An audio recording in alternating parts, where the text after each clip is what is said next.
Governor.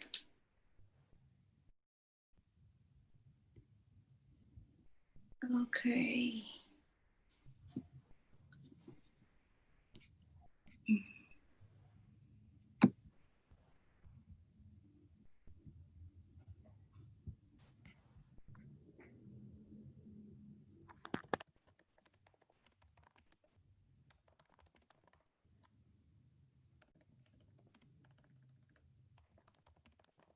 Where's my timer?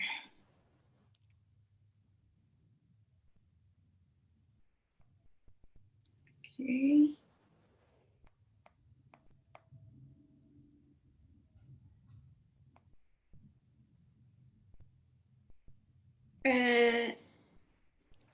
Pesertanya dari mana aja ya ini?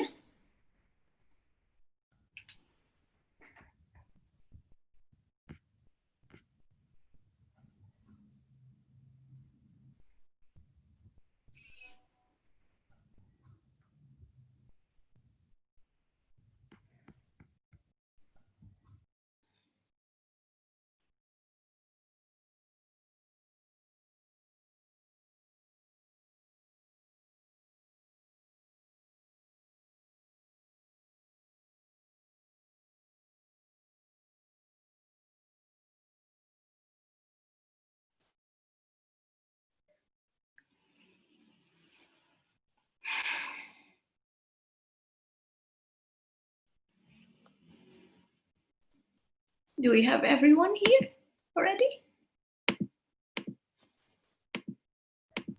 Yes, actually, except Helga, I guess.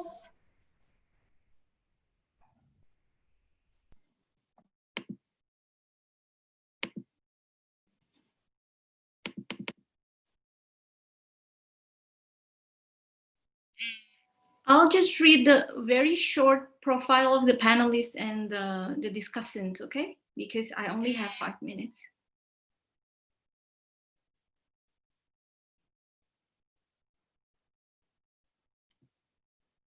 Should we start now?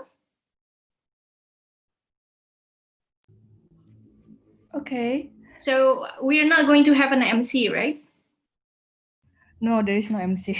Okay, so is it live already? Yes. Okay. Good evening, everyone. Thank you for being here. I see that lots of you are here watching us and in Zoom and also in YouTube. I can't hear anybody. Oh, hello. Is that Helga? Yes, just finally got on. Oh, okay. Hi. So hello, Helga. We have started. Okay, sorry. It's okay. It's okay. So my name is Effie Mariani. I'm a managing editor at the Jakarta Post, and I will be the moderator for tonight. And I'm under a strict order to keep a strict timekeeping. So I'll just like beforehand, I'll say really sorry to the panelists if I'm a bit I'm too strict, but I will show this. Oh, yeah, for the panelists. So okay, I before I go run through the schedule, I'll talk about a little bit about the topic of this discussion tonight. So the title is Reclaiming Commons Through Rights to the City. And we're going to talk about, of course, COVID-19, which has been a background for the world population in the past 3 or 4 months, I think. And tonight we're going to try to answer these 3 key questions. Let me check. First question is, to what extent the urban space can be fully utilized for public interest? And the second question is, how can we recognize the survival adaptation strategy of urban dwellers amid the new normal in COVID-19. Yeah.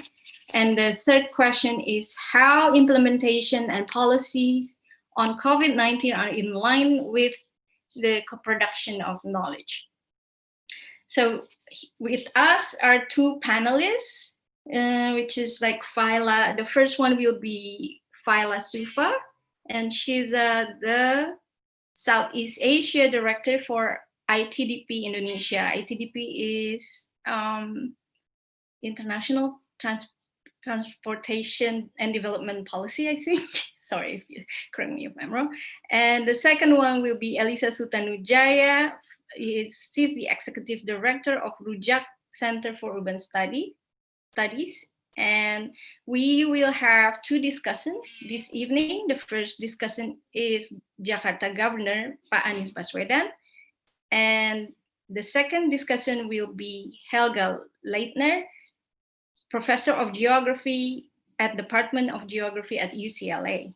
So good morning to you, Helga, I think, and good evening for the others. I'll just run through to the schedule. I'll have 5 minutes, and I'm having 5 minutes right now, and right now is, okay, I'll have 1 minute left. And each panelist and discussion will have 12 minutes. If they have 2 minutes left, I'll just do this, okay, to the panelists. And then we will have, the four of the panelists will have 20-minute discussion among the four. And I myself, I think I have one or two questions. And then we will go on to the Q&A session, which will be about 25 minutes. Okay, I think let's open the discussion. So yeah, that's also the guidelines for you who want to ask question. Please type the answer, okay? And then the moderator, and with the help of Dian and Linda, will select some of the questions. I'm really sorry if not all questions can be answered tonight or today. Yeah. Okay. Now let's hear what Faila has to say right now. Please, Faila. Thank you, Effie. Good evening, everybody, and good morning, and maybe good afternoon for others all around the world. My name is Faila. I'm from ITDP. ITDP is actually stand for Institute for Transportation and Development Policy. Maybe I can start my presentations now. I'll share my screen.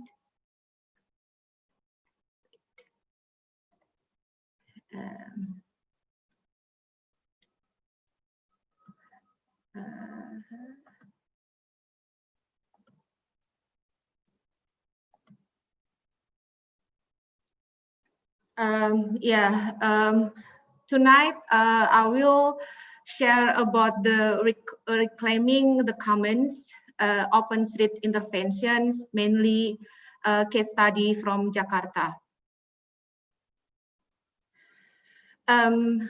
Actually, road is a common resource, and then all people have the right access to the roads.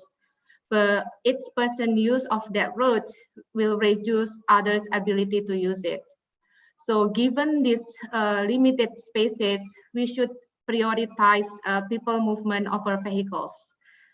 However, as we can see from the picture, most of the space are often occupied by low occupancy private cars instead of modes which can accommodate more people.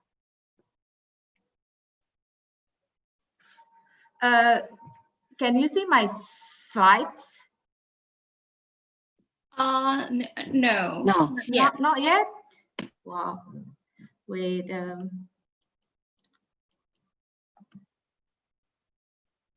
I already shared my screen. So how about now? It's sharing. Yes. Oh, yeah, yes. now it's working. Yeah. Okay. So I already explained about this slide. And not only on the main roads that we already seen before in the before slides. This case can also be seen on the more local or residential roads. For example, here, when a private vehicle park on the road, and it will take up half of the space, which leave less space for other users, basically for pedestrian, cycling, and even for other drivers. Given the usual scene we see daily in Jakarta, not all people have enough space to use our roads, even our governor himself. So sidewalks are limited and cannot be accessed by people with disabilities here. We have no space for cyclists, and transit users are stuck on the traffic, as we can see this. And then most road space are dominated by private vehicles, which are often not accessible and affordable as well for many. And road should be able to be accessed for all people and all users, with all ages, all abilities, and all income classes. So this phenomena raises the questions: on our roads, have we prioritized people that actually road user over the private vehicles?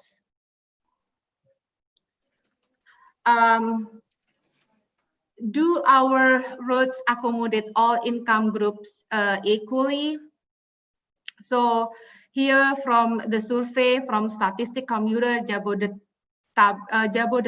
2019, not many people can afford to drive. So as we can see from the data, 9 out of 10 car users have above minimum wage income, where the opposite, which is for walking and cycling, which are mostly used by lower income groups. And then this phenomena give 90% of road space are allocated for cars and motorcycles, which are less mostly used by higher income groups.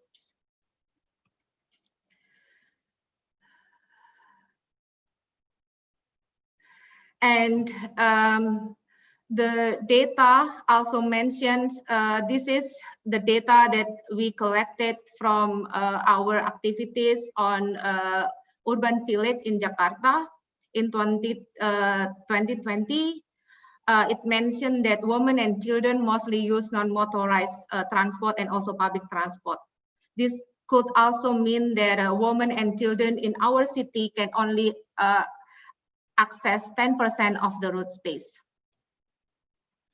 And even this also happened in the main road in Sudirman Tamrin, where provided by wider sidewalk.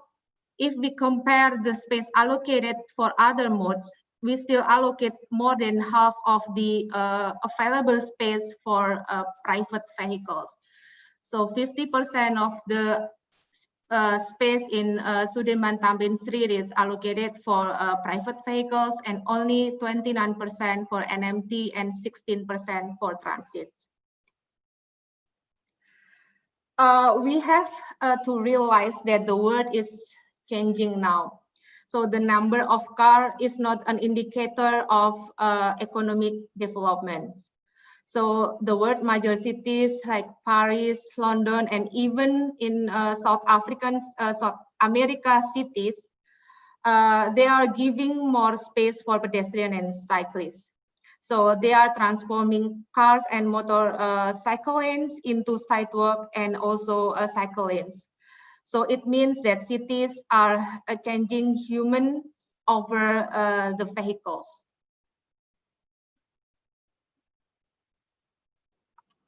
And then currently, when the pandemic came, we need more space for people. not only for mobility, but also for public space. Because especially when 44% houses in Jakarta have only less than 9.9 meters square space per person. This is data from Rujak 2020. So many people do not have privilege to do their activities then at their own home. So due to this limited space, therefore we need public space where people can do exercise and other activities, and also children can play without being overcrowded. However, the fact we in Jakarta, we currently don't have enough public space. So practicing physical distancing is almost impossible. But actually, we have more open space in our city, but it is currently still reserved for vehicle for all time, 24/7. So this we can utilize our roads with around like 5 times higher than our public space for extra space by opening up our roads for people. This is actually already done by Jakarta, and then we can start for a certain time of day or a certain time of week that we already done during the weekend. And then, for example, of this safe open street is by implementing or reclaiming our space for safe open street. So it's opening up as many roads as possible, so then we can spread the crowd for those new public spaces. So the location should be local, so then people could also be able to access an open street near to their residential area, so they don't need to travel further. And then the open street concept can also be adapted in residential area. So we can, for example, reserve 1 to 3 meters wide space in front of each house for residents' outdoor activity space, while still providing space for pedestrian, cyclists, also local and emergency vehicle. So providing extra space for outdoor activities for residential instead of for car parking. So this intervention is also not expensive to be implemented. And the last of my presentation is transforming the street. For example, transforming Sudirman street space. So with the increasing number of cyclists, similar to what other cities have done around the world, so we can transform Sudirman Street by having a dedicated space for cyclists. We can achieve more equal space allocation for all users. So here, by providing dedicated space for cyclists, so we will have more equal allocation for all road users. So we have 42% here for non-motorized transport user, 60% for public transport, and still we have 42% for private vehicles. I think that's all for my presentation. Thank you very much. Thank you, Faila, for keeping it short and sweet and very interesting, I think. Okay, next is Alisa, Executive Director of RCUS. Please, Alisa.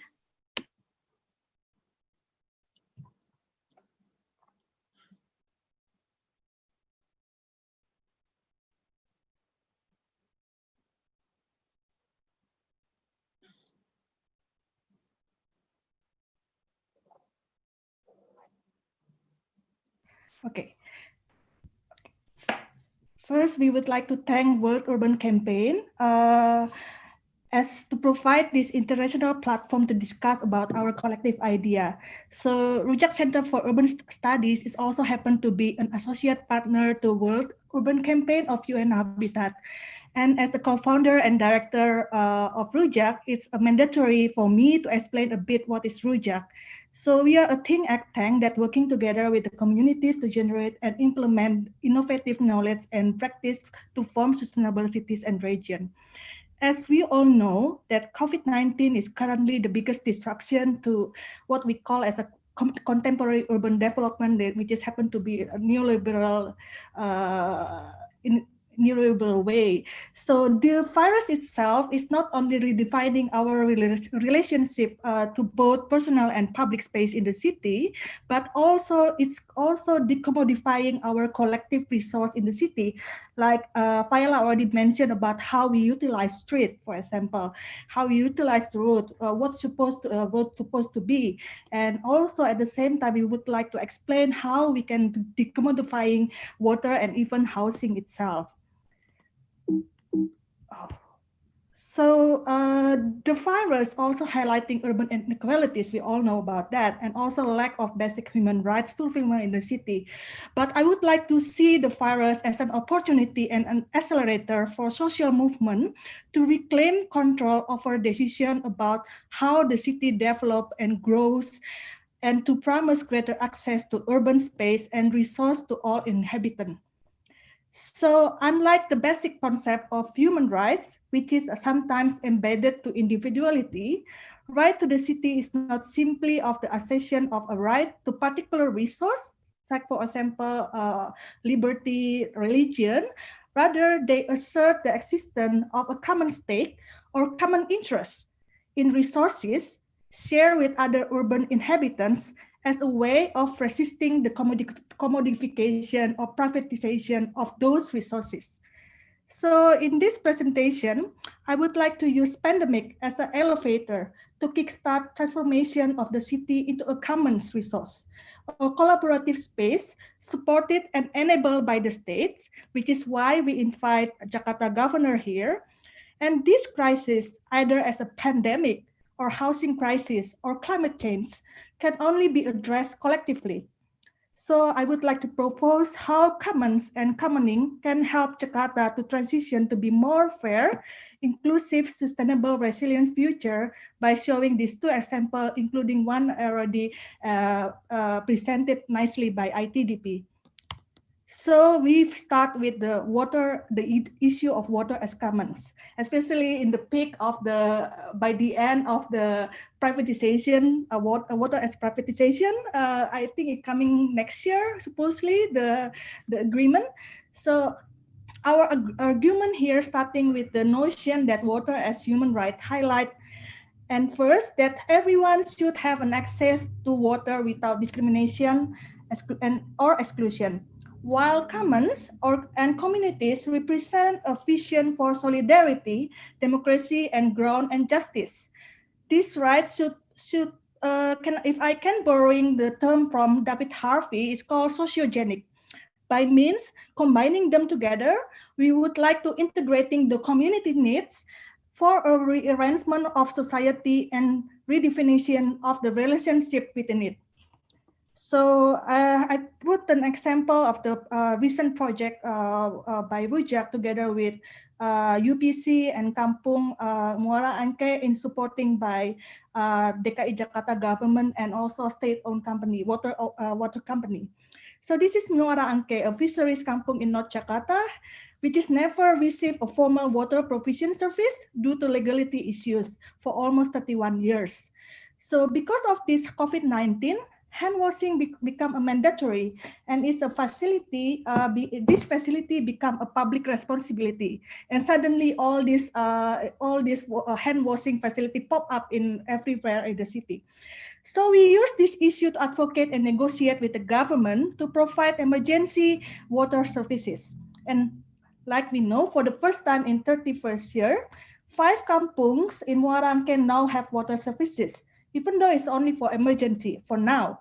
So the water is provided for free for 2 months by water company, which is Pamjaya. while the facilities are provided by donation from 3 different companies. So we also use water as a tool of organizing and empowering communities. And together with Urban Poor Consortium, we work with a new cooperative in Block Echeng on how managing and distributing the water. And suddenly, for some period, the water become a common resource and not as an object of privatization. Now, currently, we are on the second phase of the project, which is negotiating again with the Pamjaya, the water company, to make this emergency facility into more long-term program running by the community through water kiosk program, where the cooperative and community will be managing the water. And suddenly, the rights to water are fulfilled in this Muara Angke. Even though starting from emergency, we hope that we can fully fulfill it in the future. So other important issues that surface in Jakarta and many big cities in the issues of this pandemic situation is the housing. So because of this pandemic, we are not only have to rethink about whether we have a house or not, but what kind of house we live in, and also about affordability issues and density. So before COVID-19, housing condition in Jakarta actually far from being ideal. So here are the statistics, which is already mentioned by Faila. And this the second one. This is based from the national housing survey in 2016. 35% households are renters, and there are no specific regulation and policy and support from the government about the rental market. So these two conditions, the rentals and also no specific regulation, become a worst couple during a pandemic time. So we received a high number of complaints to our independent complaint service, which is set up by RCOS and also other collaborators. There are many complaints, 107 out of 292 complaints in Jakarta. They said they cannot pay the rent. So these conditions collide with the classic problems such as inadequate infrastructure in around 30% of the city area, which is, for example, in Kampung, as well as overcrowding issues, but a horizontal neighborhood, which is kind of like hungry of space at the same time. So rental issues, infrastructure issues are only the tip of the iceberg of the whole housing problem. So during this pandemic, we make a kind of like a study to rethink what should we do on density. We don't want overcrowding, but it's important to have a density of services, which also make the people closer within the closer proximity to all kind of services, including health services. And then come to the second problem, which is a land problem. This is an important question. Is it urban land is a property or common resource? Because when we thought about building more housing, usually the factor is always the land price is so expensive and etc. And if we manage to make urban land into a common pool resource, then we can address the issues of affordability. Therefore, we want to reclaim some specific urban terms that are usually associated with the neoliberal cities, such as densification, urban regeneration, and land consolidation. We would like to regenerate underutilized area and consolidate it or densify it to generate land and more housing as a common pool resource, not as something to be resell or to be a property. So during this pandemic, we studied underutilized area in Kideng, which is located less than 1 kilometer away from the presidential palace, which is a very, supposedly a very nice, but you can see from the picture it's decaying, underutilized, and also slums-like. So then, while our government now currently using this process to rethink about what is the next vision after this pandemic. So we also have the vision about how we can utilize the space.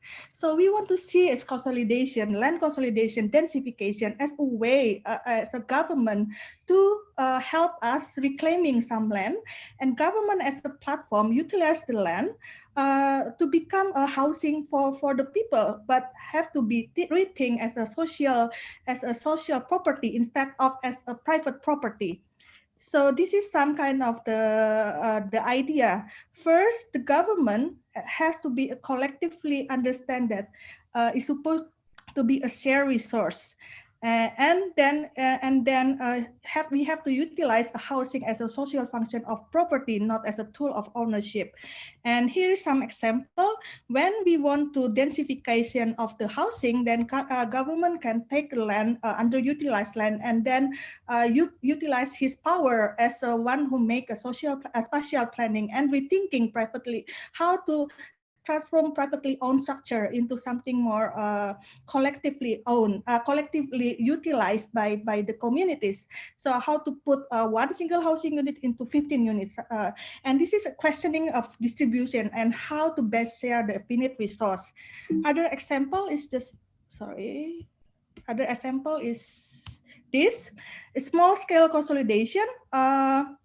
So it's the possible on this that Chideng area is passed through with Transjakarta, but there is nothing stopped there. So it's important to share local amenities, and so Transjakarta is important to make sure that everything close to the proximity. And again, government can use the land use as a tool to protect and produce and sharing common ground. So another example, so we hope by if you reduce the factor of the land issues, which is if utilized by government, then we can address the issues of the rental and also the affordability. So another example. So actually, I want to transform 8 design principle by Elinor Ostrom, which is he's the one who discussed about these commons, also a Nobel recipient, into the urban context. So here's my proposal to Jakarta Governor. One, we have to make sure that the collective urban governance can happen in Jakarta, meaning that we have to setting up a multi-stakeholder governance scheme where the community can thrive and emerge as an actor and partners and also other urban partners.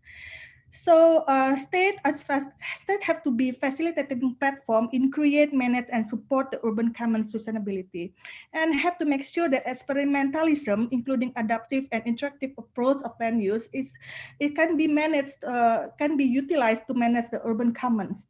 So while our government keep highlighting about new normal, I would like to remind them you again, we never be normal. Let's not make inadequate access to water or overcrowding house or traffic jam and air pollution as a normalcy. It's not normal. What we need is a new norm, not a new normal. So reflecting on that, so here's the proposal to Jakarta Governor and also government and to all us here. Thank you. Thank you, Alisa. You're a bit more than 12 minutes. It's okay.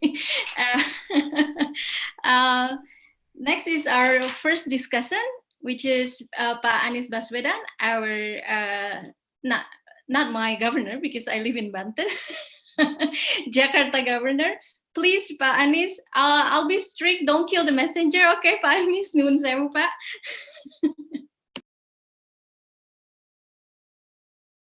Wevi, I'm your daytime governor, Wevi. First of all, thank you everyone for inviting. Thank you for the World Urban Campaign organized this session. As I listen to what Faila and Alisa has been explaining, I'm listening to messages that is so close to us. And allow me, first of all, to express my appreciation to both of them.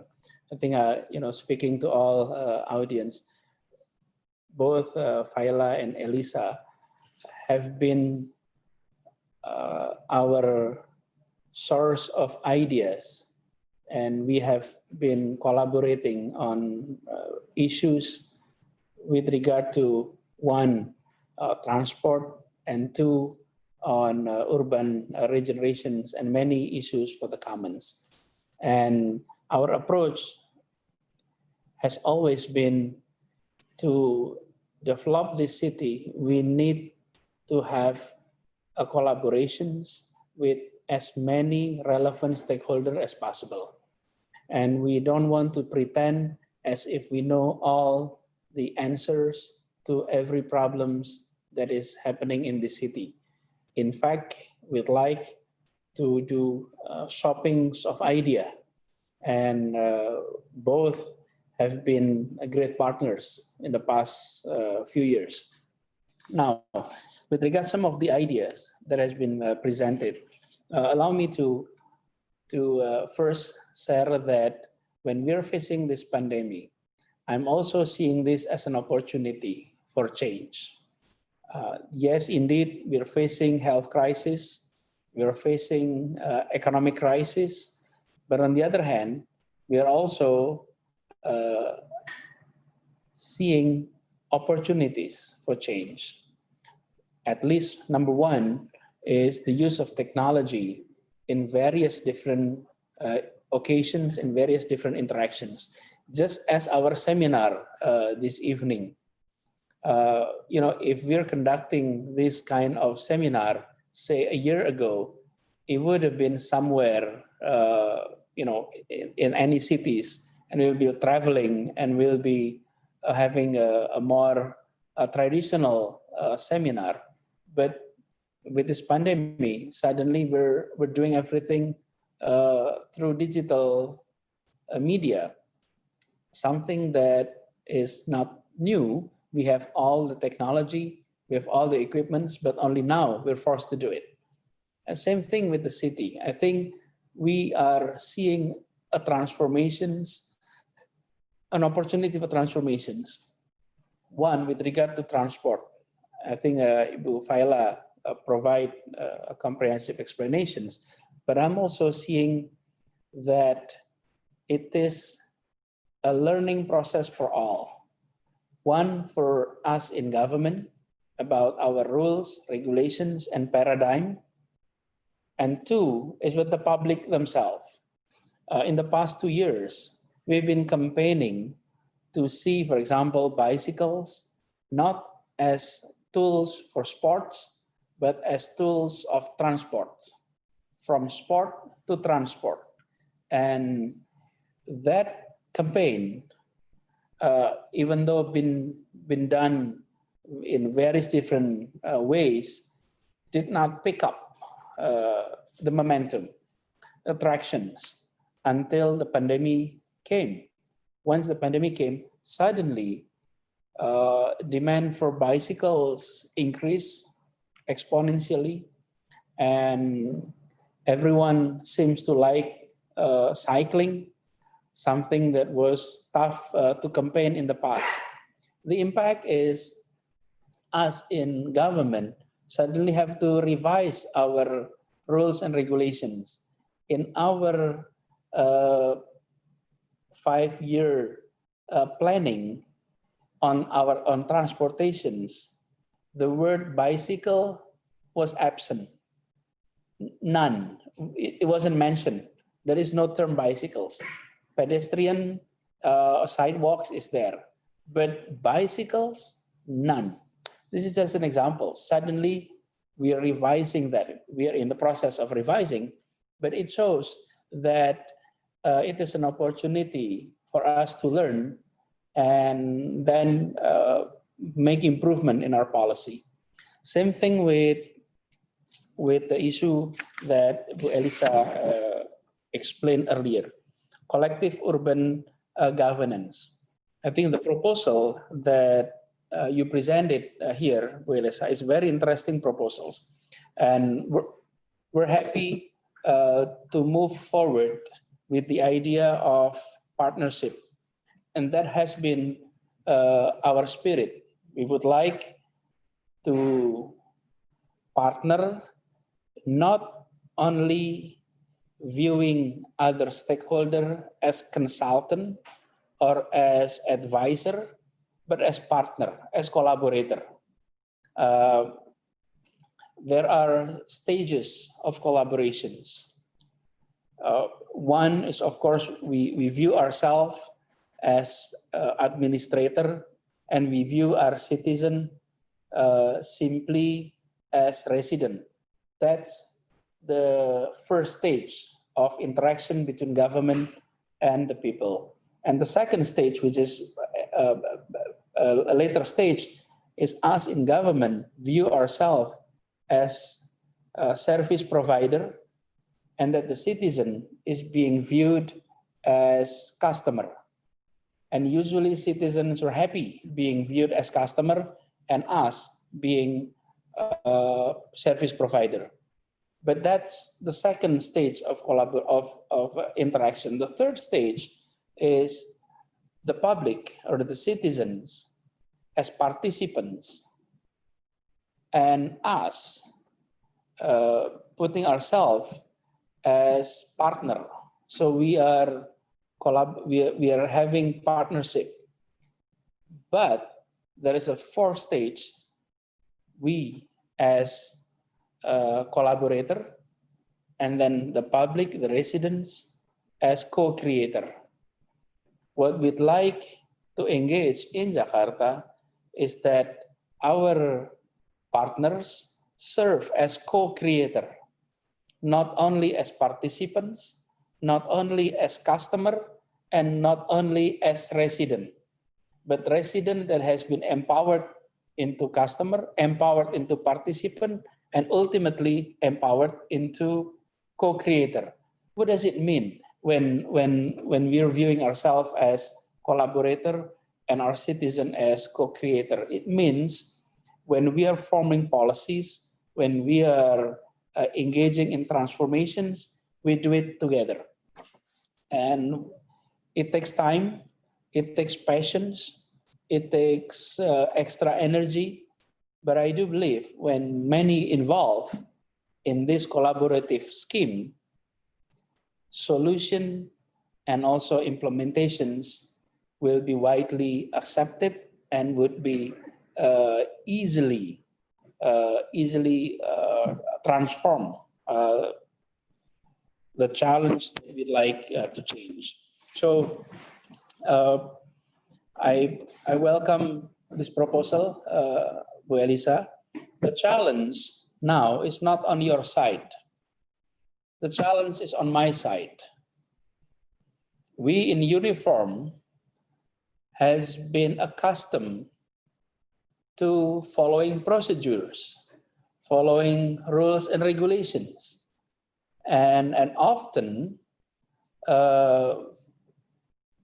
habits that has been formed over the years with regard to following rules and regulations does not provide room big enough for creative engagement and policy-making process.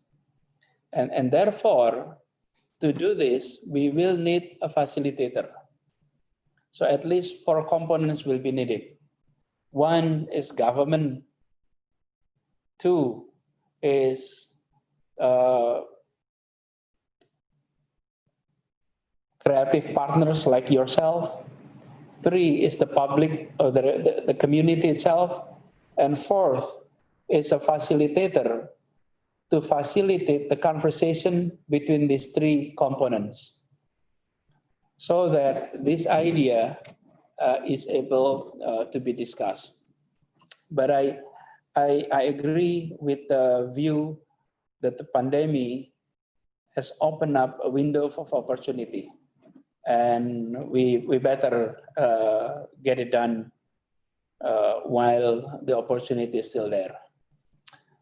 I think I ended there, Bu Evi. Thank you for the reminder. It's pretty much on time. Terima kasih. Thank you, Pak Anies, for being short and sweet as well. And we have 1 minute, 25 seconds to sing the national anthem. No, sorry, just kidding. So I would use this 1 minute extra to remind you that this discussion is part of Urban Thinkers Campus, and Urban Thinkers Campus is part of World Urban Campaign. And World Urban Campaign, let me read. World Urban Campaign is a coalition of urban stakeholders to raise awareness about positive urban change to achieve sustainable cities and communities. And it's like part of the UN's Habitat, the World Urban Campaign. So, okay, thank you. Please, our last discussant, Ibu Helga.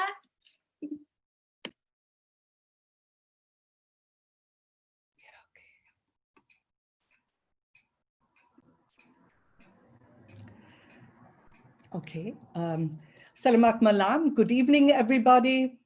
And thank you again for inviting me to participate in this session. I want to share with you today my reflections on actually why we talk about commons and the right to the city currently. I think it's correct what the governor said, that in a way, the COVID pandemic pushed us again, but I think the conversations have been going on actually for much longer. It's just another, in a way, push for us to think about that. So on the one hand, I want to reflect why we talk about it and then what we actually mean by urban commons and the right to the city. And I want to go a little bit beyond about what Alisa mentioned, namely about this notion of the commons as either the Garrett Harding urban commons or Eleanor Ostrom's urban commons of common pool resources. I'll come back to that. So why are we talking about it? I would argue in cities across the globe, inequalities in wealth and access to resources, including land, housing, infrastructure such as sanitation, transportation, and environmental resources such as water, green space, have continued to widen during the past decade. Indeed, there is actually a global crisis in affordable housing, not just in Jakarta, in Los Angeles, in Berlin, across the globe. And it's actually evident then in increasing homelessness and mass displacements. And what Fela talked about, there's also, of course, for quite some time, people have been talking about the crisis in public space as a result of the privatization of public space. Yeah? Fortunately, I don't think you have in Jakarta yet the business improvement districts, which actually are further privatization of public space, or perhaps you do, I don't know for sure, okay? Now, what countering these increasing socioeconomic and environmental inequalities and problems associated what has come to be called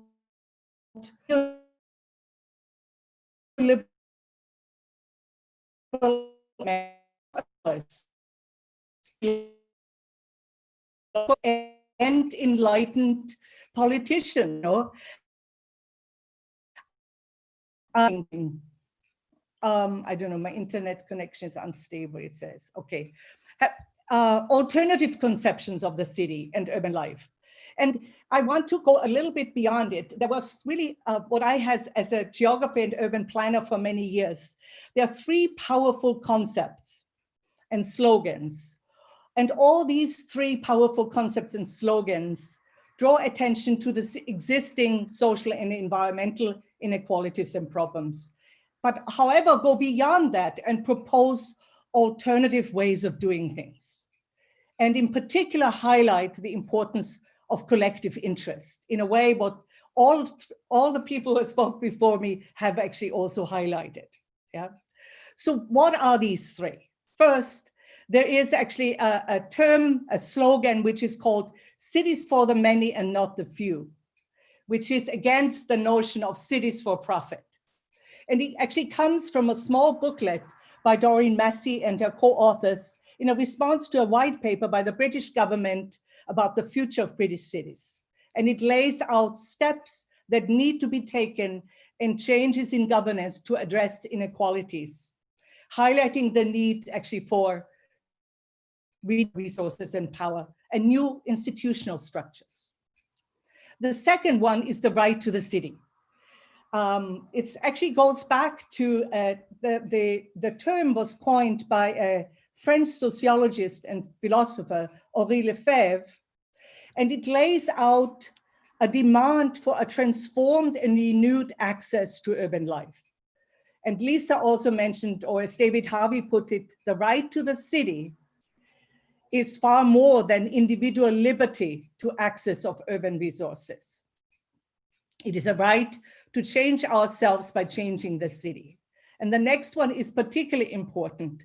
It is moreover a common rather than an individual right, since the transformation inevitably depends upon the exercise of a collective power to reshape the process of urbanization.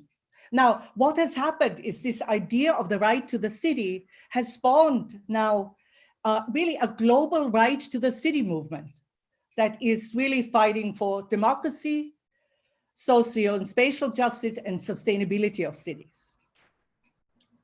The third of these sort of concepts is the call for a new urban commons. And actually there's quite a bit of research being done which goes actually beyond the conception of commons as shared physical resource and the tragedy of the commons of by Garrett Hardin or Eleanor Ostrom's common pool resources. So what do people envision by these new urban commons? The new urban commons is characterized also by shared access to urban resources, ecological commons, the water and air we breathe, knowledge commons, the information, data, and content that is collectively owned and managed by the community users or community of users, a civic commons, and that's what we have been talking about also here, public spaces, mass transit, sanitary systems, schools, community gardens.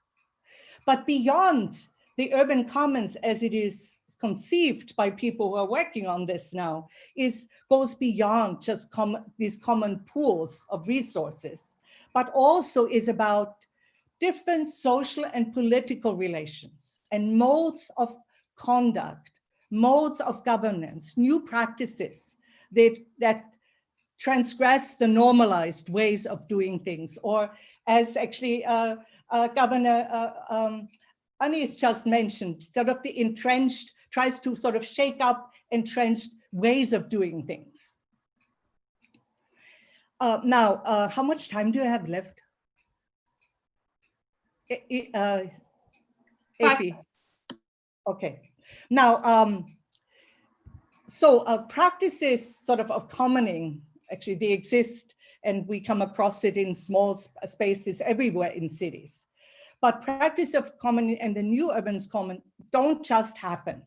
And that's also was obvious from the previous contributions. But they have to be actively produced. And as actually the governor already mentioned, as Alisa mentioned in particular also, was that what it involves is, it involves corporations, namely commitment to the sharing of power and resources among these diverse actors and agents that work and inhabit the city, exactly as actually Governor Anis mentioned it.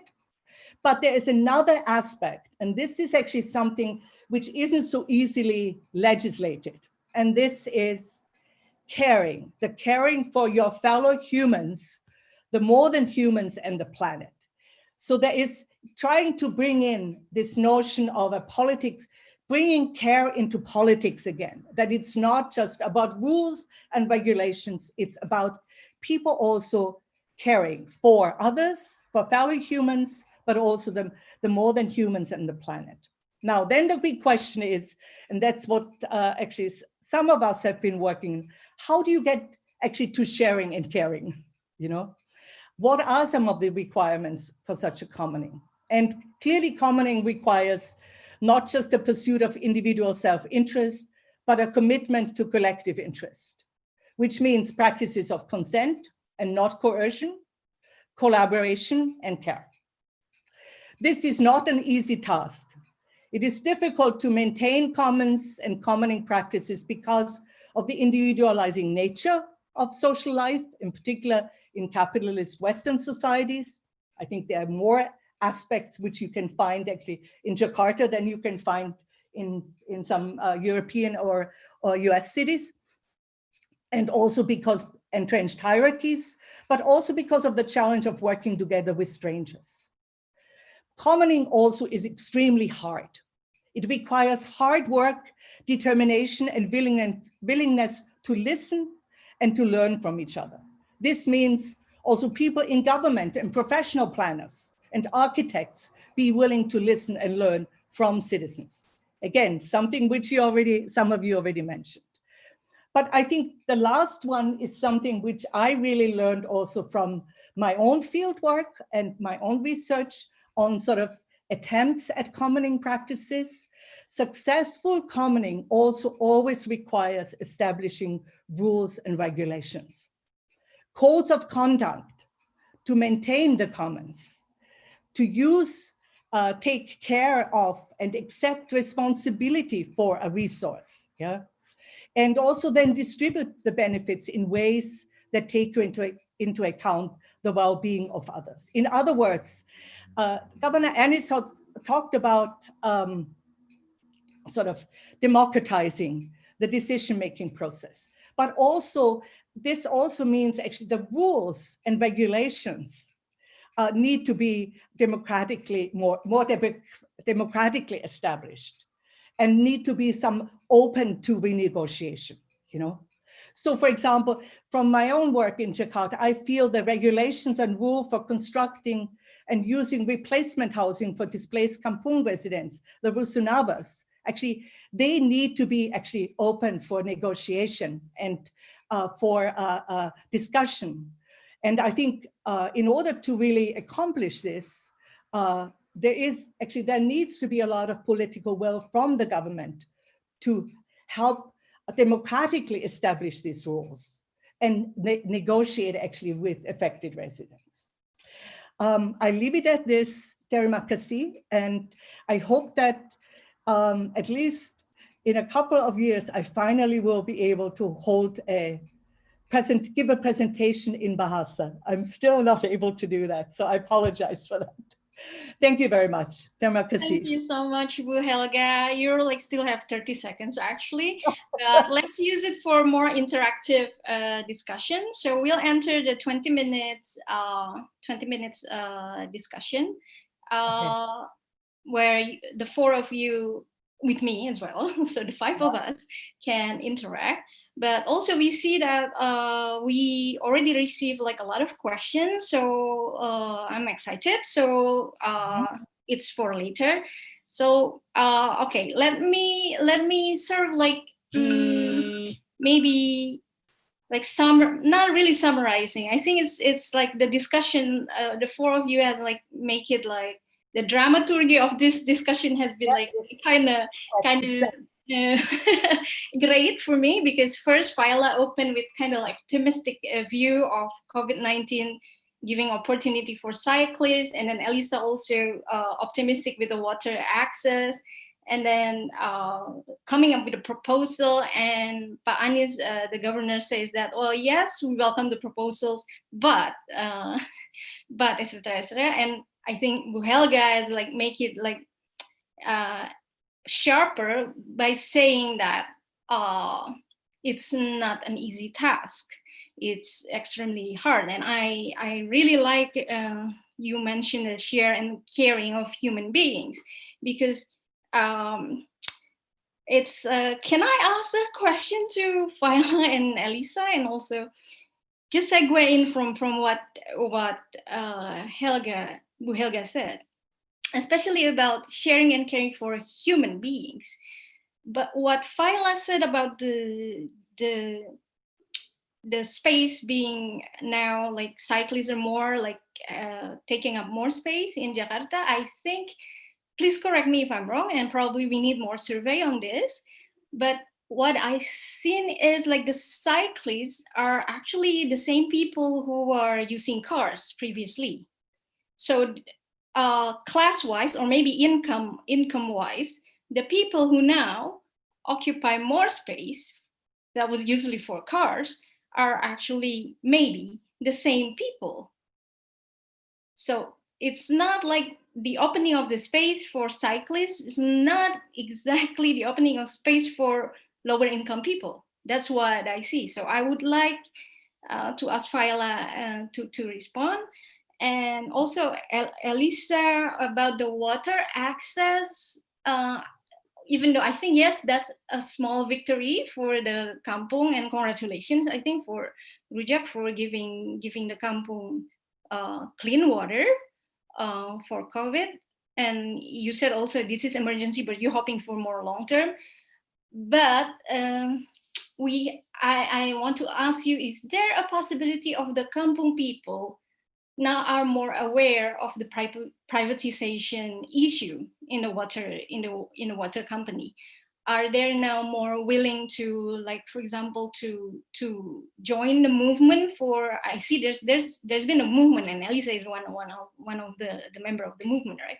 Are the kampung people are now more willing to join that movement? Are they aware of the situation, or they're just like happy getting clean water? I think that's it for me.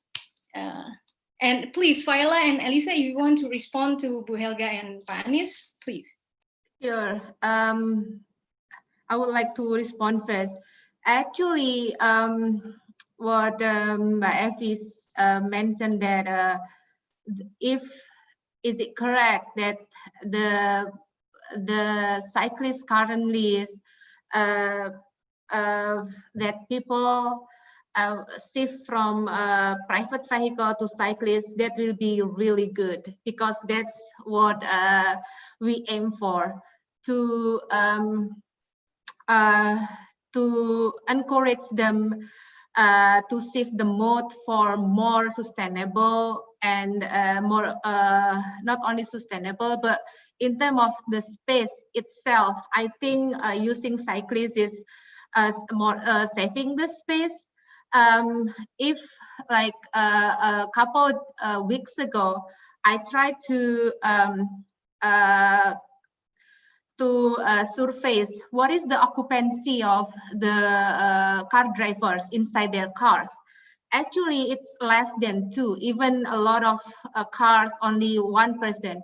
And then they take up a lot of space on the road. Imagine that all of that car drivers shifting into cyclists. It will be more space available for others users as well. So like other cities around the world afraid of that after the pandemic, because most of public transport, they are reducing their capacity. And then there's also reluctance from the public transport passengers to use public transport again because they're afraid of the contaminations on the public transport. And they are afraid that their city will be occupied by cars, or there will be traffic jam or packed by cars. And then that is why they encourage the people to use bicycles. So if that's indicators correct, that more people now shifting to bicycle, that really our purpose of our initiative. But based on our surveys, only 1/3 of the cyclists currently is using bicycle for mobility, to go to the office or to go to the other destinations. And then 2/3 of them still using for sport. That is why, as Pak Anies mentioned, we encourage people not only using a bicycle for sports, but also using as their mobility modes. Thank you. I think we can be more interactive and like maybe more. I would like to have question to Pak Anies later. Yeah, sure. But maybe Mbak Alisa can. Yeah, I can answer Effie's follow-up question from my presentation. So So urban poor, yeah, they basically are the immediate victim of water privatization or any kind of privatization. It can be health, education, housing, or all kind of services privatization. So what I'm worried now about whether they're joining us, joining the movement with us or not, I'm not worried about that. I'm a little bit worried if after they get an access to mobilize, to manage these new resources, which is before probably very expensive to them. And I'm just afraid they become another agent of privatization, but smaller scale. So it is important for me, for my colleague, for our partners like Urban Poor Consortium, is to make sure that it's not happening. So so it's important for us to transcend our ideas, to work together with them, to lead by example that the water can be a resource, common resource for together. So yeah, that's why it's important. Almost every week we have this community meeting to discuss the future of the water kiosk. What kind of water management that you want to have in the kampung, how much money that you will charge, how can you distribute more efficiently. So we have this kind of discussion. So so we have to make sure that we have to lead by the example to show that we can manage the water without having so much involvement from the private company. Yes, the water still be supplied by the water water company, but how it distribute to the people, it still have these community hands. So I guess I'm still worried on that side before worry about the bigger issues of the movement. So I hope it answers your question. Thank you. Anyone just want to okay, Helga. I just wanted actually to add something to Alisa, because I think what I found really important is that it's on the one hand to try, as I mentioned, I think to overcome just self-interest and look at it as a collective interest. And I think this is what you have accomplished that. But there's more to it. I think if this should be actually sort of a sustainable practice, I think actually really trying to convince people that it is worthwhile to care for their environment, to care for clean water, for example, I think it's caring for their fellow human beings, but also for the environment and for the planet as a whole. And I think it's really a rethinking, of the way we also sort of interact with our environment, which is also necessary. And I think will be helpful that people don't just fall back then perhaps into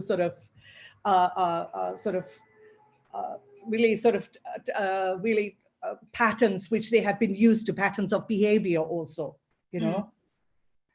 So we found that actually sort of the organizations I work with in LA, that in a way, really what they have done is they transferred the care they have experienced and they have given in the family actually to a larger public, and in this case it would be sort of the community regarding water, So I think it's clearly that I think there needs to be, as you said, there's this importance of institutions and government actually providing the opportunities that people actually can do that, which I think is great, But then there's this difficulty of actually really, how do I sustain that? How do I sustain certain kinds of behavior and certain kinds of modes of operation? Very difficult task ahead for you. But I think it's good. It's good. I think only this is how change comes about. I think you need to sort of. Maybe Pa Anies wants to help with the water issue, and also Faila wants to ask question for Pa Anies, please. Maybe Pa Anies can respond, or I can ask question for him first. Oh, okay. So we understand that during this pandemic, so all of the effort is given to health and economic recovery. And then, but we want to use this situation as we already discussed, as a momentum to build back better. We don't want to come back to the old normal, like traffic jam, air pollution, something like that. And then how do you, I think it's this situation is faced by all of the leaders around the world. How do you give your priority to all of for example, a more sustainable transport and then water, compared to offer the health and economic recovery? Thank you, Phil. It's a good question. I think I have the same question. Pak Anies, please. I think number one is with regard to public awareness. It is a lot more simpler nowadays to campaign about the importance of clean air, because the public have generally experiencing clean air in the past few months. Since offices are closed, schools were closed down, and then the public stay home since mid-March until mid-June, the sky in Jakarta has generally been blue. I mean, blue sky is a concept that we have been talking about for many, many years. But in Jakarta, it's like pictures, you see it on your computer, but not pictures that you see it on the street.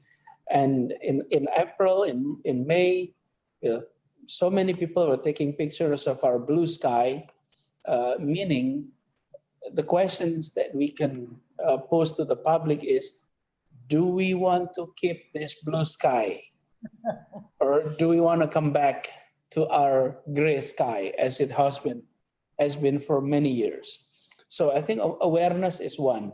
Number two is, this is also something that I'd like to respond to what Alisa mentioned earlier about the form of collaborations. I think we need to review many of our regulations. Often we create programs, however, we fail to undo policies, change regulations that have created the situation. And I think be it environmental issues or water issues, it is very important that we need to review our regulations and change some of the rules that may no longer be productive in achieving our target with regard to environment or equal access to drinking water. So the way I look at this is, number one, the public, number two is regulations, and then number three is a fiscal commitment. At the end of the day, a government need to allocate enough resources to undertake the objective. And even though this year Jakarta is experiencing significant contractions of our budget, but we're optimistic very soon we can recover. And when we recover, inshallah, we will then allocate enough resources to achieve that. Because I think the public is also demanding cleaner air, less traffic jams, and also equal access to clean water. And by the way, as of today, our BRT operate in the first route of our BRT, which is from the south side of Jakarta, which is called the Block M, to the City Hall. And it is the first operations of electrical bus. And we would like to see more electrical bus being used in our streets. But again, this is something that we need the public support, and the public support needs to come not only from activists, which has always been advocating for electric bus or greener vehicle, but also support from the general public. And I think we are into that direction. Thank you. Okay, thank you, Pak Anies. Anyone wants to question Pak Anies again? Rare opportunity. Okay, Alisa. So yeah, Pak Anies, as far as I know, many cities now like preparing the next vision after pandemic. Like for example, in Hidalgo just won the election like last week, and then in her proposal that it's kind of like a Green New Deal or something like that.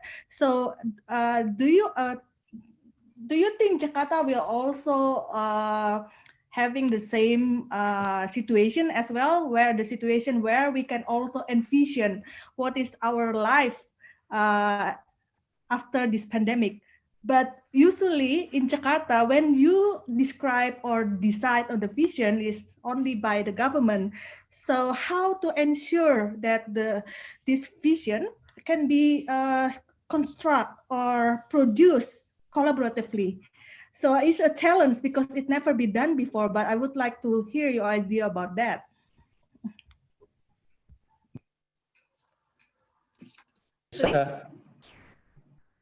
In fact, we have been in the process of producing a document of Jakarta post pandemic. So Jakarta post pandemic urban planning. And we have been preparing a document on this, and that our vision is that this is not only a pandemic-proof city, a resilience to crisis city, but also digitally advanced and sustainable and livable city. So a few of our work has been in that direction. We have been transforming ourselves. We are in that process from car-oriented development into transit-oriented development. We're heading toward digital-oriented development. That's our next step. And then from under-provided basic services, which include water that you mentioned earlier, into well-provided basic services. But after this pandemic, it seems that well-provided basic services is not enough. We need resilient urban services. So it's beyond just a well-provided. And then even on the development itself, from monocentric to polycentric, that's our process. We'd like to move further into a microcentric development. So this is some of the work in progress. It's still a working paper, but once we have some of our idea more structured, then we'd like to invite individuals like yourself, Bufaila, and many of you are participating here to collaborate. And again, not us asking for advice or consulting to you, but we'd like to invite you to partner in developing this document, because I don't think this is simply government plan. It needs to become plan of the public of Jakarta, which include government. It's government, it's the private sector, it's the third sector to get involved. So we do hope that with that, we will then produce some of the policies aligning with the visions of Jakarta post-pandemic. And it requires us to rethink of many of our, the way we do our work here in the city. And I think it's important for us to make the change, or at least to reflect on this opportunity as soon as possible. So when the momentum is still there, and where our exposure to the challenge because of the pandemic is still so close to us. And this pandemic doesn't happen very often. And we are lucky we are the generations that was destined to be confronted with this challenge and had the opportunity to take advantage and produce a new approach, new visions. So, by Alisa, we're going to invite you when we are going to develop this further. Thank you. Thank you. We only have 10 seconds, which is like, let's just move to Q&A. I think like we have a lot of questions. And again, I'm really sorry if we cannot answer all questions. Okay. Thank you. The plan sounds good, but ambitious. And I'm kind of like actually skeptical about this, but congratulations for the plan and hope it's going well. So, okay, let me pick some questions. Oh God, how to pick? Dian, have you curated the question? Could I just ask one question to the governor, please? Okay. It's really a short one. I mean, I think you're really far from LA. Yeah, sure. I think it all sounds really actually great and really sort of optimistic and wonderful. The only thing which I was missing is this question about, it's not just about trying to address different risks, environmental risks and other problems of congestion and so on, but what's about how to best address, also from the perspective of the government, actually questions of inequalities.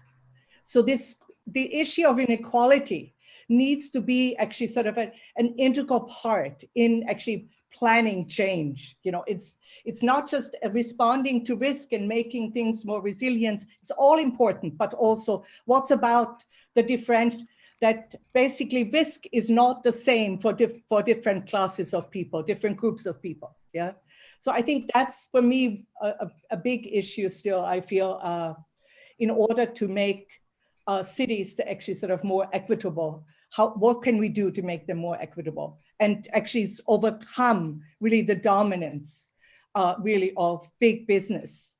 I mean, it's sort of amazing if you do research on that, how big companies, big corporations, financial corporations are really determining the sort of direction of development of most cities across the globe now. And how can one actually sort of prevent that? Because it's usually really, it's associated with the poorest of the urban poor really bearing the brunt of some of these developments.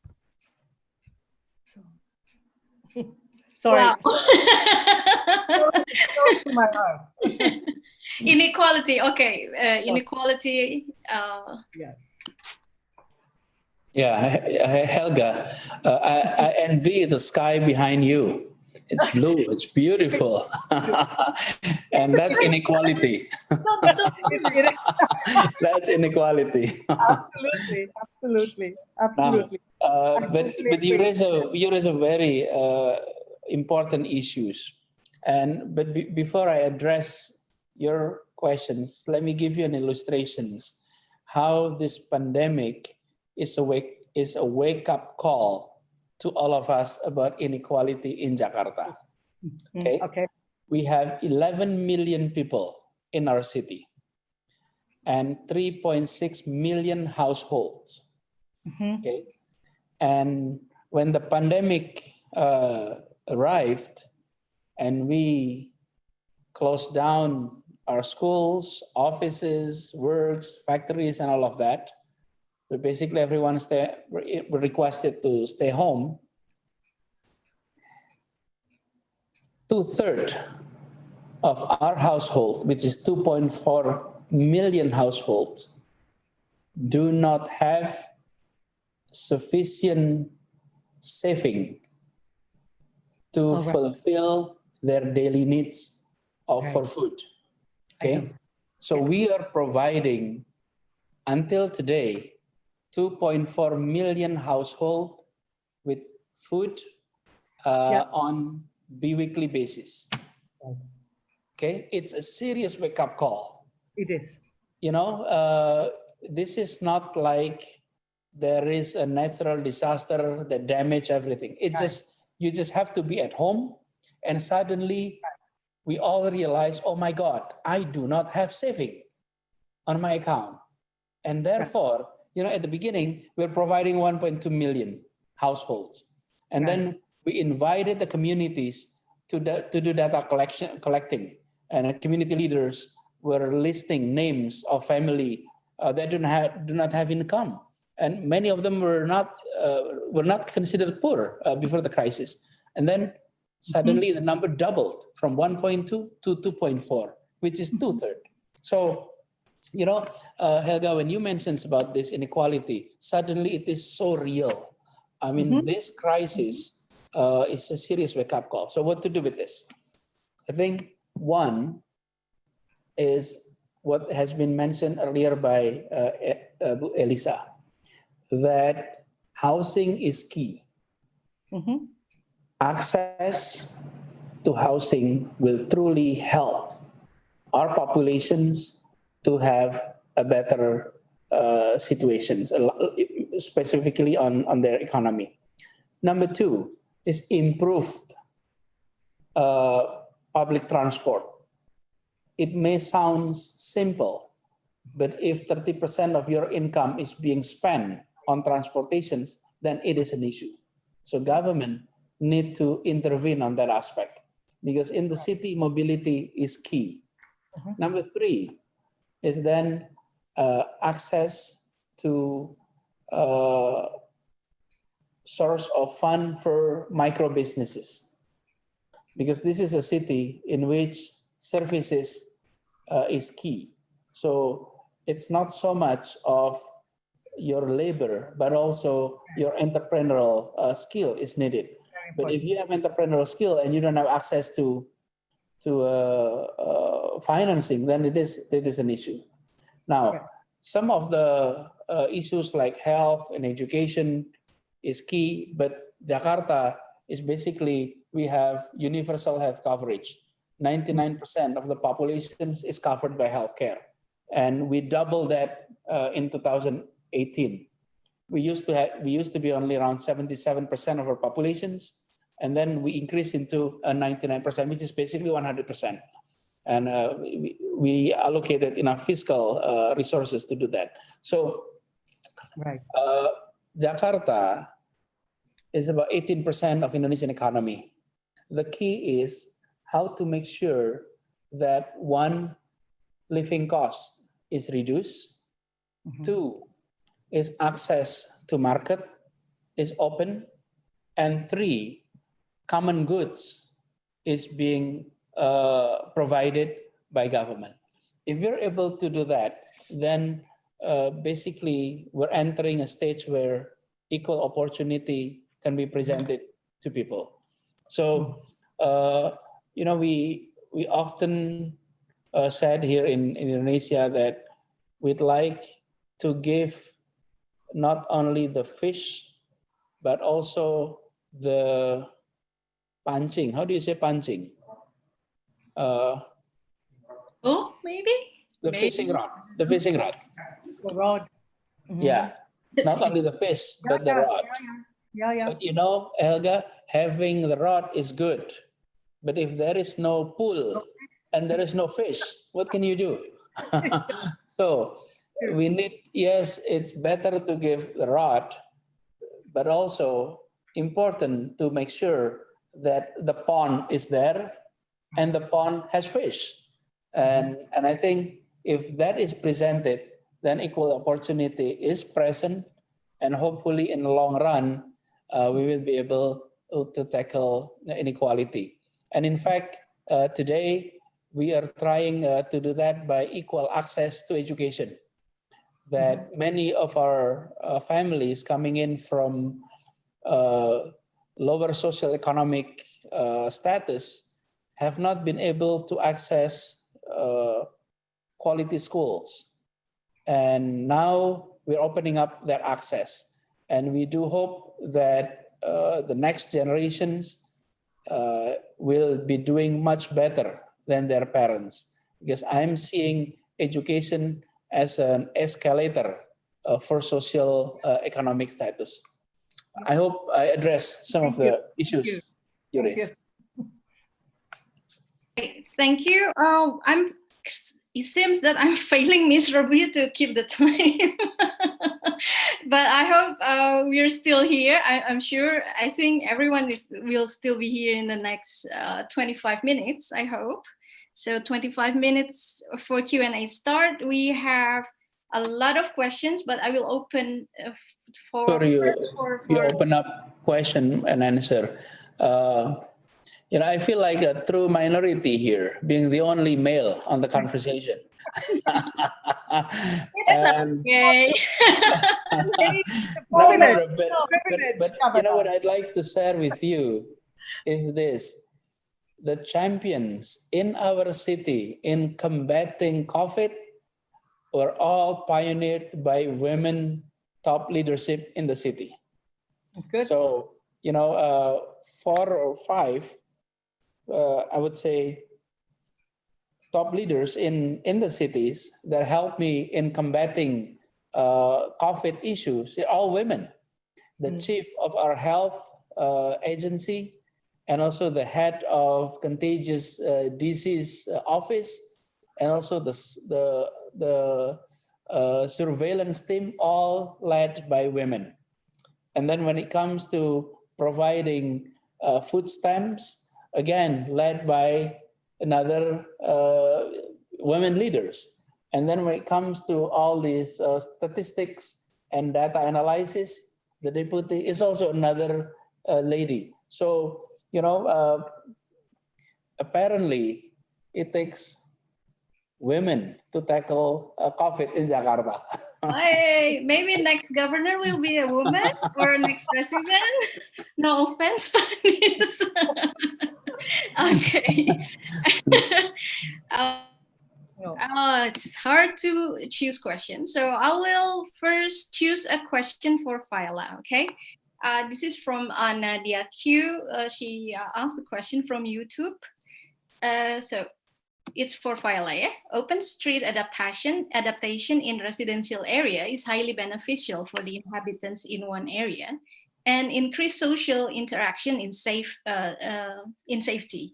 Even so, we're still seeing the usage of the lanes in residential area for on-street parking, which may degrade its function as a safe open space. How do we cope with such situation? And how about to strengthen the regulation? And I think, I'll let Faila answer the question first. Yeah, thank you, Mbak Effie. Actually, for the residential area, as we discussed it before, so the resident itself is, they are having like critical roles on this. So if like the initiative is coming from the residents, they will help us to move forward all of the intervention that we propose in that area. For example, transforming the parking space into public spaces. If there, we can have a buy-in from the resident or citizen on that area, it will be easier as well to enforce because they owning the transformations that happen in that society. And for the regulation itself, I think if the resident there is aware of the benefit of this initiative, for example, that transforming parking spaces into public spaces. So if someone from break the rules, I think the residents itself can be the judge of that unregulated behaviors.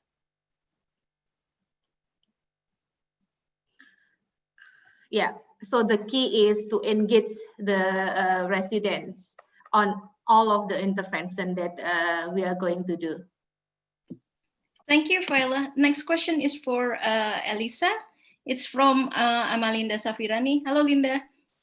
Common is an intricate concept. It seems to me that what Alisa suggests on common refers to publicization for resources, which now is dominated by private sector. Can Alisa explore it more? Yeah, yes, yeah, I have to be careful on this because yes, it's sometimes it's can be interpreted as a publicization or municipalities for some people. But in this case, if I mention about land, I want to say that is a government you have this right as an eminent domain. To conduct eminent domain, which is we already have the law on land acquisition for development. But over the time, the law, yes, is kind of like try to publication the private land, but how they utilize the land again is to make something that probably not for commons, not for community benefit. So I would like to give an example about what happened in London. Maybe it's probably have a different context with the idea of commons in rural area and in urban area. So in for example, how we utilize land in urban area, but as a commons. So in London, Sadiq Khan, actually this idea is coming from Boris Johnson, trying to push community land trust as part of his fulfillment of what's that contracts between him and his the one who fought for him. I suddenly forgot. So so he's coming with the idea of community land trust. It's an old idea, but agree to do it by providing the land very cheap for community to be managed, and it's very cheap, only $1, £1 for the I think 200 years lease. So this policy also conducted now by Sadiq Khan and Transport for London. Now they providing, I think, kind of like 10 sites using this site by Transport for London and utilized as a CLT, Community Land Trust. So yes, somehow in this case, government utilized his eminent domain or whatever it is, but giving the land not to the private or not for the sake of the development. Sometimes that we know that can be for toll road or all kind of development that mismatch with what community needs. So we use this publicization, but using it as the common resources. So so that's why I use the term of these neoliberal cities like land consolidation, but try to shift the paradigm or shift the usage by using it or utilize it as a common.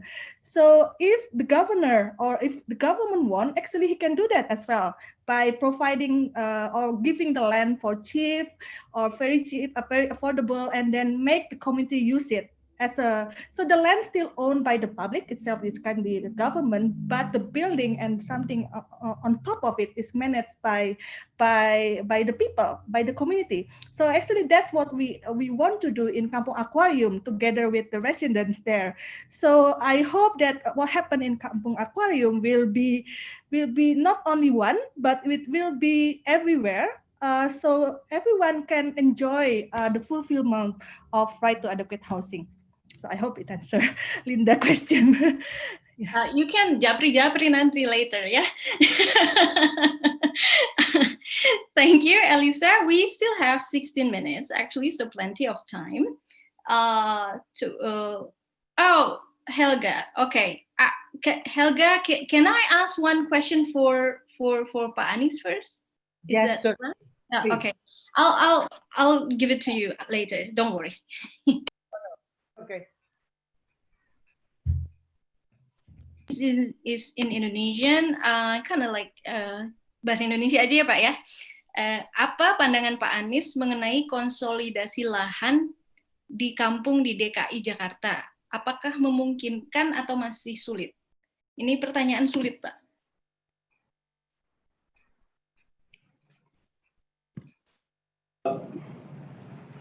Ya, Bu Evi, gini. This is actually going on now. Sorry, yang nanya Randy Kusuma, Pak. Maaf, saya lupa. Oh, okay. Yeah. I'm supposed to be discussion here. Question is supposed to be Bu Alisa and Faila, not me. Well, you receive a lot of questions, actually. I know. Okay. I'm, accepted as fact of life. Anyway, but land consolidation is actually undertaking now. Bu Alisa mentioned earlier about Kampung Aquarium. It is now going on in Kampung Aquarium. It is at the finalizations of the permit process, and we hope there will be groundbreaking in August.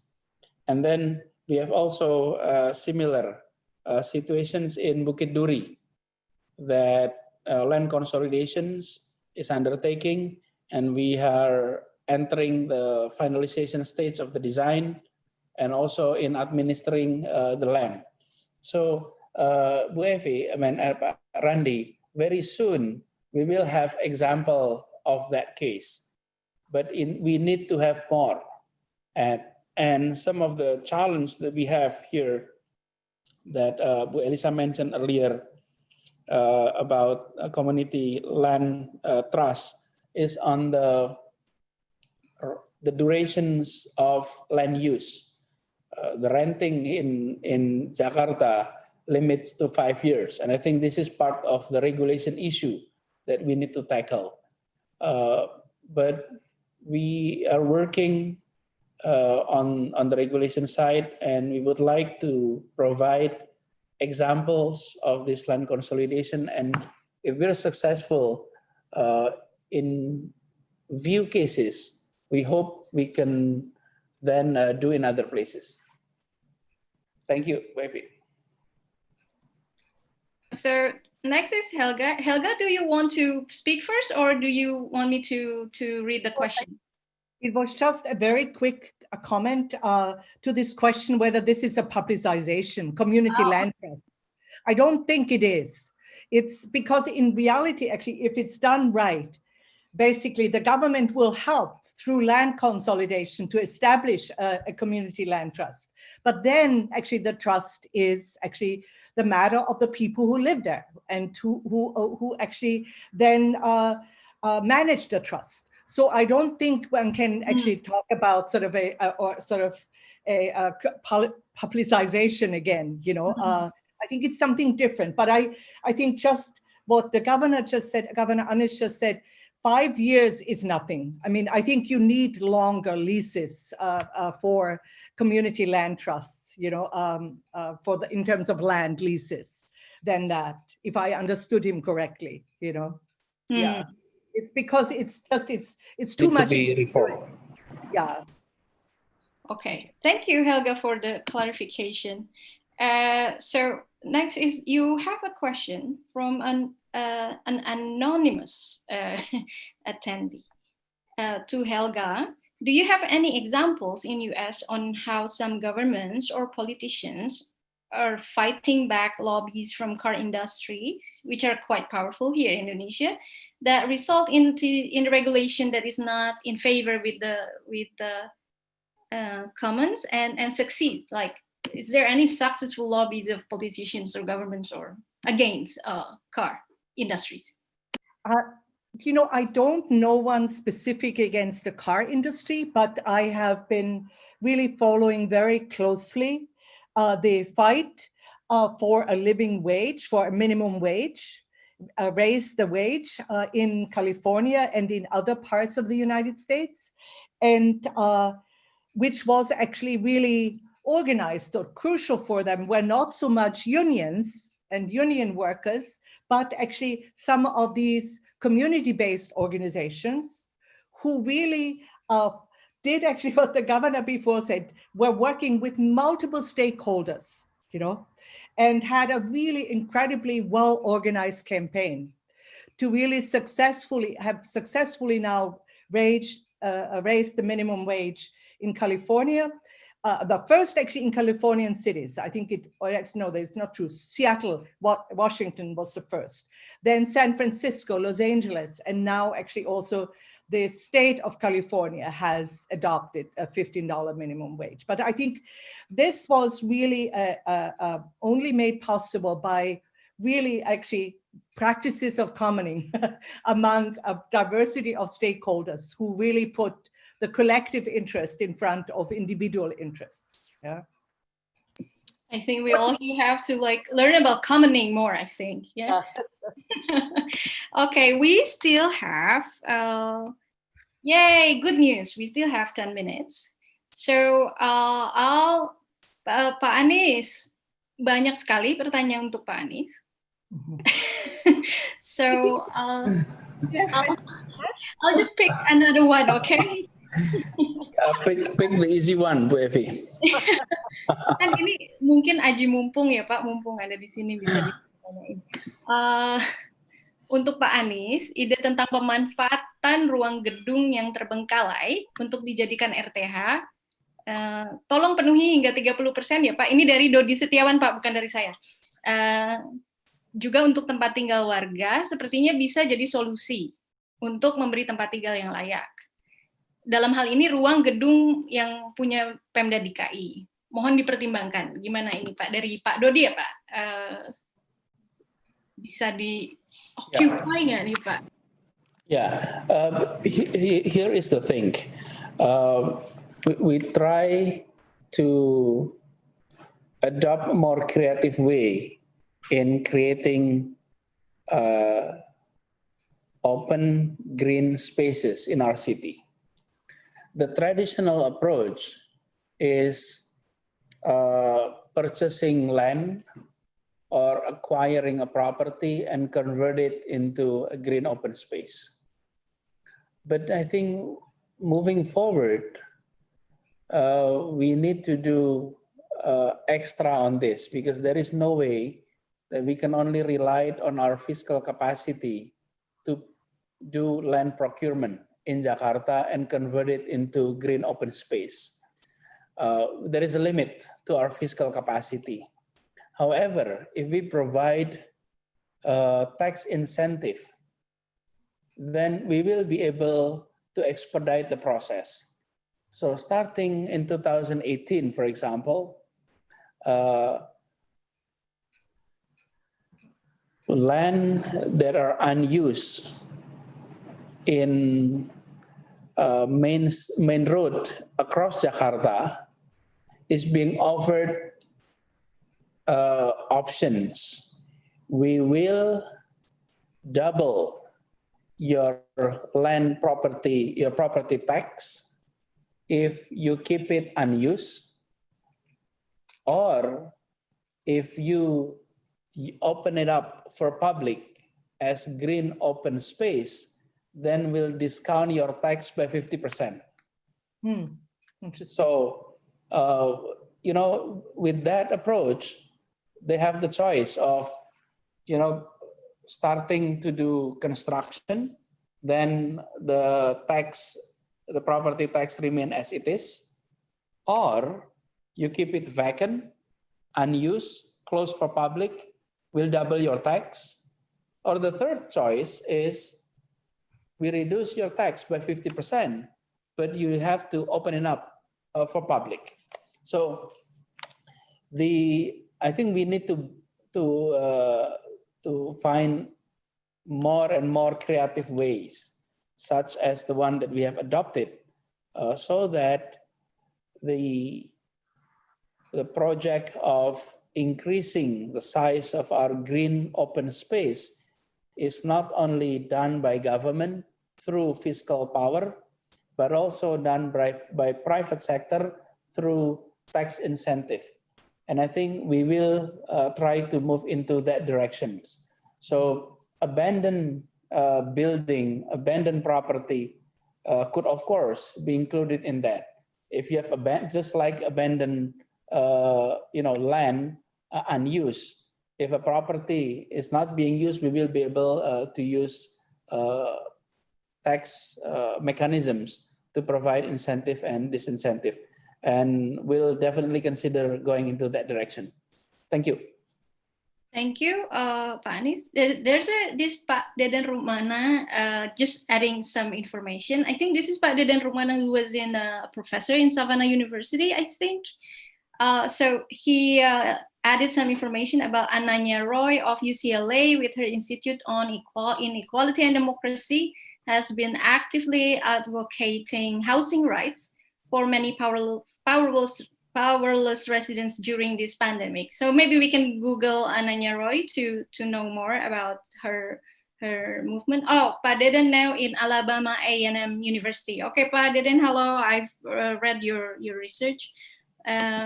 Okay, next question will be for Alisa. Wait, sorry, Alisa.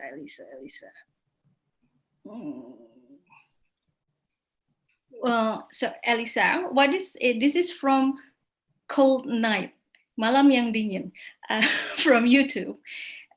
What is the main difference between the concept that Ibu Alisa proposed with the current Rusunawa program that DKI Jakarta is doing? And what can be improved for the Rusunawa? Of course, it's totally different because again, yes, the land still owned by the government, but how you manage, design, plan the building, is it up to the community, not up to the government? So that's the basic and main difference with the Rusunawa program. So for example, again, I have to use Kampung Aquarium as an example. So currently, Kampung Aquarium and Rujak, with the help of two private institutions, now creating a building manual by the community. So that's including how to clean the building, how you're going to have money for renovation, how to do security. So it's typical building management manual by any kind of apartment buildings, but it's developed by the community. So if this, we really hope that it will be successful, because we want to advocate the government to do the same thing with Rusunawa. So I don't think now the Rusunawa management and maintenance by the government itself is a good thing, actually, because it's as you can see, every 3 years or 5 years, apparently that government have to do a big renovation, because apparently the residents not feel very happy or own the building. So the mindset have to be changed. And through the management by the community can be one way to do it. So that's my answer for your second question regarding how to make this Rusunawa a little bit better place to live. So yeah. Thank you, Alisa. Okay, yes, we still have about 2 minutes. I will just ask the last question, and I will give the opportunity to all 4 of you to please keep the answer short. This question is from Irna Nurlina. This is about different perspectives on the barriers to changing urban governance in Jakarta more towards the paradigm of commons. And her second question is also about what are your thoughts on the argument that commoning and participatory practices lets the government off its responsibility towards its citizen in light of current power dynamics and legacies. So is it, what are the barriers to commons, and is it true that commoning is lessening government role? I think I will let Pak Anies answer first, because this question is original for Pak Anies, but I will let the 3 of you maybe want to have some closing statement about commons and commoning, I think. If I may suggest, perhaps Bu Alisa can address this question first, and I'll just add a few thoughts on that. Okay, sure. And I would like to ask Helga to answer it, actually, just kidding. So actually that answer is mostly for government, but again, from my perspective, in short period, yes, long time of us dealing with bureaucracy, actually one that become like the biggest hurdle for me, because what currently we push the government to do actually to addressing more community needs, but every time we come out with the blockades is again usually either is a bureaucrats or policy. So I'm sorry, Pak Governor, I don't really have the answer now. Which one? It's like a chicken and egg. I wish that I can do the same time to change either at the same time on the policy. But again, the hurdle again maybe see as the other side, which is the bureaucracy. I'm sorry, Pak. Yeah, no, it's okay. I think, I mentioned earlier that when we are talking about collaborations and then allowing the public to be co-creator, not simply being consult, not simply being a seek for advice, but as a co-creator, then the challenge is more on our side in the government. I think I mentioned that also earlier, that we are accustomed in government to simply follow procedures, follow policies, but the policy making itself has always been within the circles of government. So when policy making suddenly shifted, not only within people in government, but in a collaborative way with stakeholders outside government, which is providing rooms for the commons to get involved and provide ideas and work together in the implementations, then for us it's like learning to write from a right hand into a left hand. It can be done, but it requires practice. And I think when we do that, I often call this as a movement approach to development instead of programmatic approach to development. And movement approach to development requires that, but it takes practice and it takes patience from our partners to actually, please hang in there, because we're trying to move, we're trying to push for that change, and we're truly blessed in Jakarta that our partners is patient with that, and we're trying to push that into that directions. So those are some of the challenge in transforming our approach. And then let me check the questions again.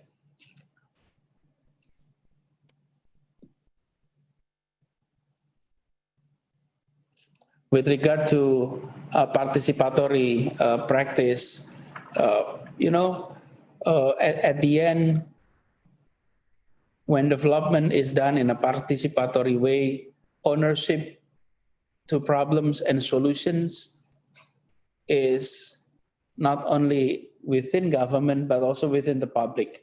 So for example, in Kampung Aquarium, an example of some of the participatory approach, it turned out that from the designing stage to managing the financing, people were involved in creating cooperative, in creating spatial solutions to the kampung. And I do believe that if that is done, us in government will be able to see a community that is more independent, that is more resilient, and therefore it helps us in reducing our burden to always get involved in the development of a community. Thank you. Thank you, Pak Anies. I think I'll let Viola to have could you please keep it short and sweet again? Okay, I will keep it short. Actually, transformation itself is challenging, mainly for the government, and it needs courage also. and then support from its citizen. Therefore, the transformation itself needs to be communicated better to the society, to make them understand, and at the end they will engage with it. Thank you, Faila. Helga, you're the last.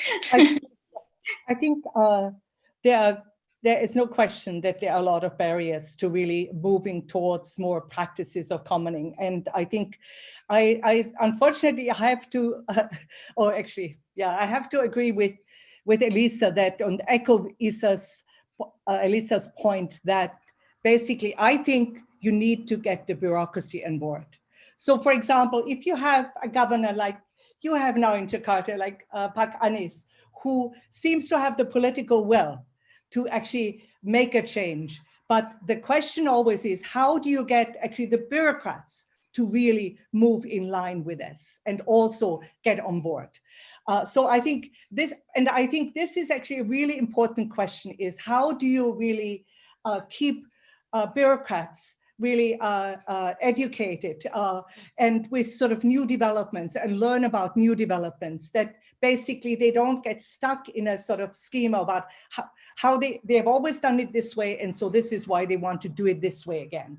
But so there is, I think, a real need for really of education of the bureaucratic sort of elite who actually makes some of these decisions and implements some of these projects. But I think also, and this goes now to the governor, I think a real often big barrier is, of course, also is that, let's see, you have a political will, you commit to this, but you don't provide sufficient resources. In other words, you need to put also your money where your mouth is. You know, so in a way, you cannot say, I will do this, but not actually then provide the financing for certain things. But I think more, I feel actually really more, the bigger challenge is that to get the bureaucrats on board, but also, I think Faila mentioned this, to also get the public, the residents on board. They also have responsibilities. You know, it's not that basically it's all just up to the government and the bureaucrats to do it.